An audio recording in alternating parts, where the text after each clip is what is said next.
Kar Shalom. A few days ago, we experimented with painting an ordinary spontaneous landscape background.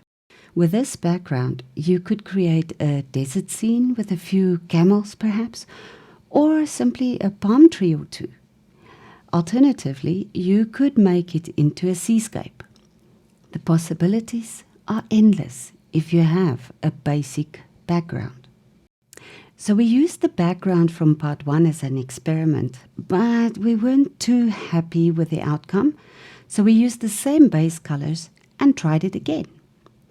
In the second part of the tutorial, the background came out a little bit different, and we decided to use this one to demonstrate that your attempts will not always look the same, even if you employ the same techniques and use the same colors. That is the wonder of watercolor. It's like a lucky packet.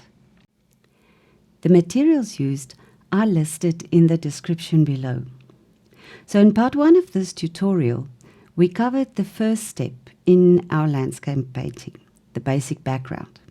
Now we are going to steps 2 of 4 to create our complete landscape. Use the flat brush and wet the area above your horizon line randomly. In our case, we wet the surface with random heights and lows because we wanted to add a mountain range in the background. Then we used the large brush to add French ultramarine and some of the dark mix to form the mountains. You can't always see where you wet the paper, so don't try to stay within the wet area.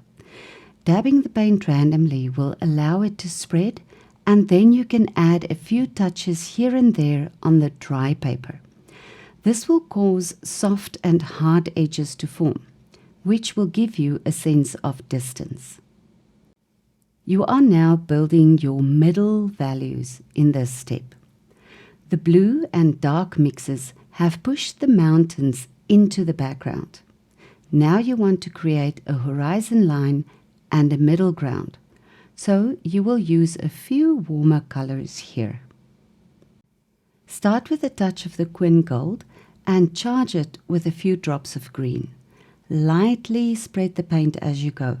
As always, keep a light touch, especially if you use a brush with natural hair. They hold a lot of moisture, and you run the risk of dumping too much paint in one place. So let your brush just tiptoe across the paper.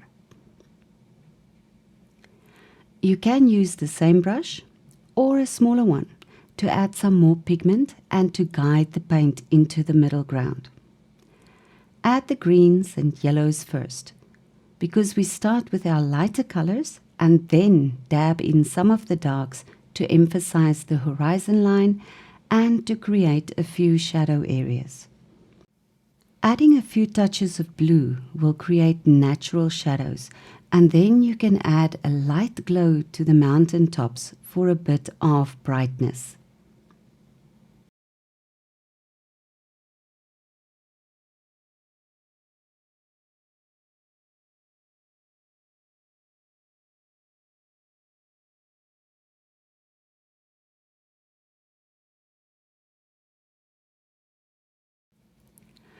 While you wait for the background to dry, you can start working in the foreground. The foreground will be lighter and warmer to start with. We are still working on our middle values, so don't go too dark too quickly. Our painting is now starting to take shape. Is it a river scene? Shall we add some more rocks in the foreground?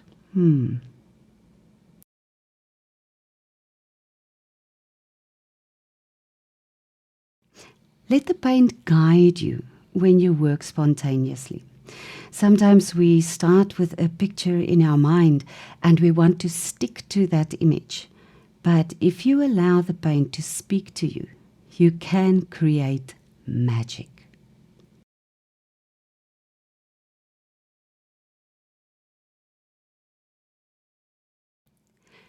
Add a bit of splattering to give some texture, to resemble some smaller rocks perhaps. The shapes you create here should not be definitive. With a loose painting, you want to draw random shapes that can be interpreted by the viewer to be rocks or outcroppings or plants, for example. Use the belly of the brush to add broad strokes of green to represent grass or some patches of growth in the water.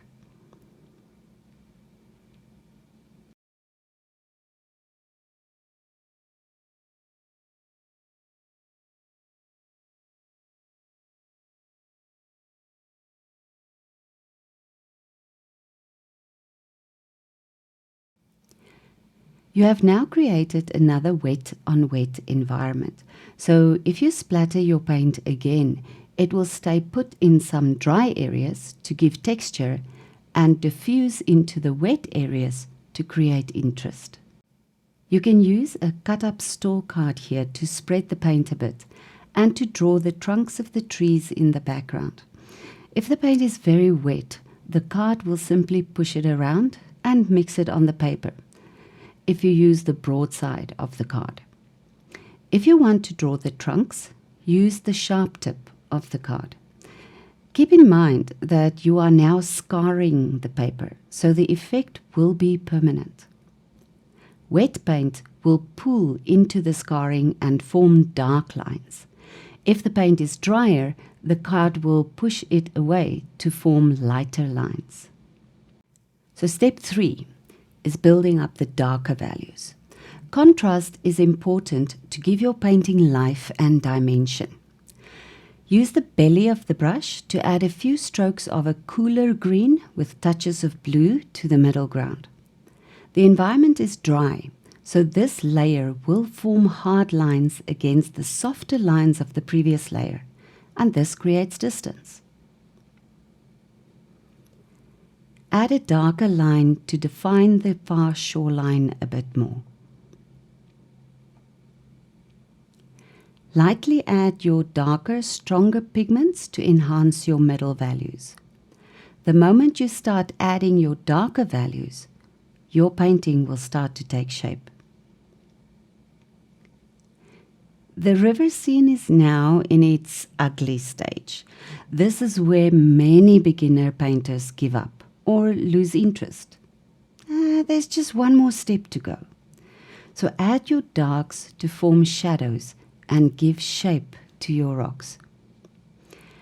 It's very important to stand back from your artwork and give it a critical once-over to see where you can add an element or two, or where you need to add a value or make something lighter. Take your time and appraise your work. Distance brings enlightenment.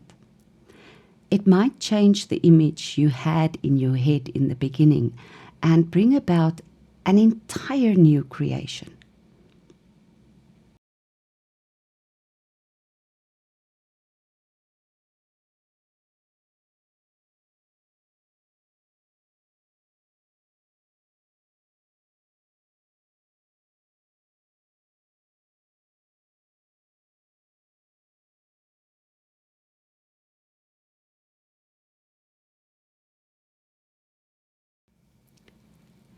Adding dark values are not the only artistic touch you can add. Try bringing back some light by using an eradicator brush or a synthetic brush with stiff bristles. Use this to add a few ripples to the water or create a few spots of light on the rocks. Dab the brush in clean water. Lightly scrub over the area you want to lift out and then dab the excess out with a paper towel. We used the heron eradicator this time, which is made from hog hair, so it is much stiffer than the Rosemary and Company eradicator. Both of these brushes are part of our basic brush collection. They are amazing. Playing light against dark is what makes your painting stand out. So add a few more touches of the dark paint to enhance the shadows, and then let your painting dry again. So now we are on step 4, adding detail and your final elements. You want to draw the viewer's eye into the painting, so you can draw your trees or grass stalks to lean toward the middle of your painting. We opted to draw a tree on the right. The placement and color of this tree immediately brings depth. Now you can see that the mountains and the forest in the background are some distance away.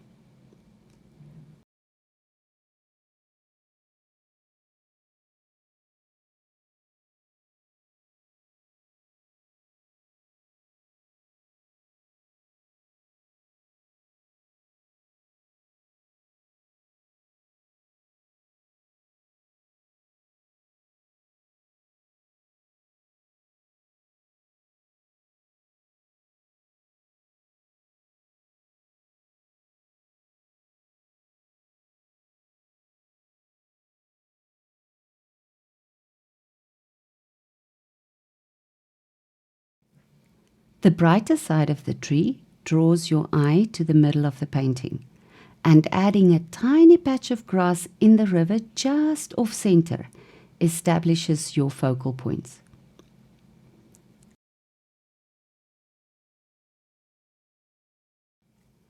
The slightly sloping terrain on the left gives you an idea of a slight rapid or a small waterfall in the river. It's just a suggestion of something happening with the flow and allows the viewer to make their own assumptions as to what is happening outside the picture frame.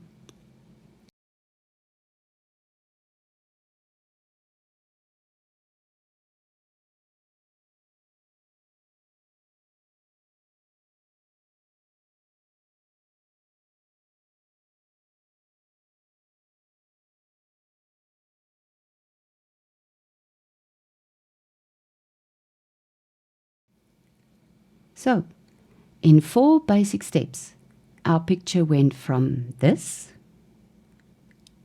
to this.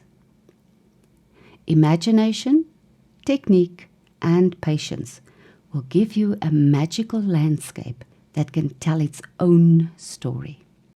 Please like, subscribe, and leave us a comment. Thank you so much for watching.